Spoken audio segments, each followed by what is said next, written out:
Guys, I got my fingers up like this because behind me is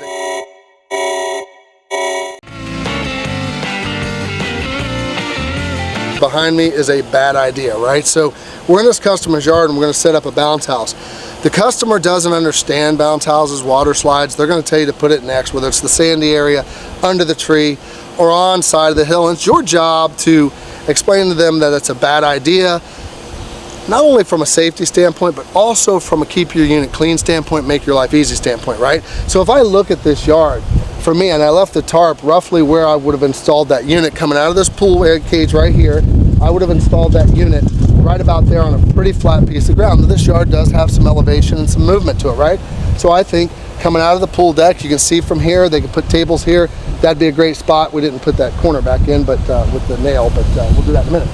But I'm gonna show you what not to do. So on the side of the hill here, the customer first said, hey, I would like it right up there, right? And we went ahead and just put it up there. And you'll look at a couple things that are wrong with this, right?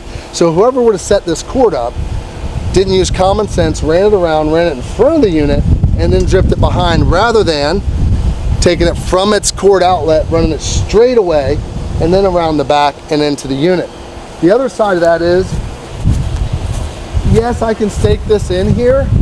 Is it more privy to wind issues? Yeah, because the back's raised up higher.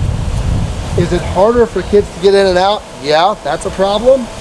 And they're never gonna bounce somewhat straight, leaving them banging into each other a lot easier, because the people bouncing in the back, just due to leverage, is gonna wanna come to the front. The kids in the front are wanna lean back to bounce so they don't go into the front side of the wall, and it's gonna create this right here when they bounce, right?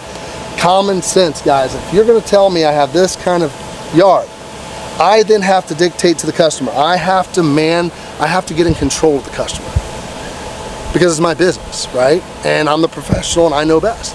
So, Miss Jones, appreciate the fact that you want it there, and there's great reasoning why, but let me tell you why we're not gonna do that, because what it's gonna create, I suggest move it 8 more feet this way, or 10. It's flatter. You'll still be able to see the children with no problem, which you should be out here with the children anyway, and it's gonna create a much safer environment. So this isn't a no-no, not something you generally want to do. Again, it creates uneven bouncing, it creates a lot of issues for you. So just wanted to show you guys, don't do stuff like this. It's a bad idea, and there's ways around it. We want to do what's right for the customer. We want to make the customer happy. What we don't want to do is get ourselves in a spot. We want to make the job as easy as we can when we pick it up. Easeability of getting to it. How clean can I keep it if I don't put it right there, if I can talk them out of that? Try not to put your units under a tree, because crap drips all over your units, right? And then it stains the unit. So, you know, I'm doing everything in my power not to come close to being under these trees. The limbs fall down, there's just a lot of headaches. So use common sense and work that customer into your advantage. Any questions, man, you guys can always send me a text, give me a shout. The little bit I do know, I'll try and share with you from 20 some odd years of dealing with this stuff. And man, we're just happy to help. We don't just sell them. We want to help you guys be successful. 888-901-WAVE. Give us a call.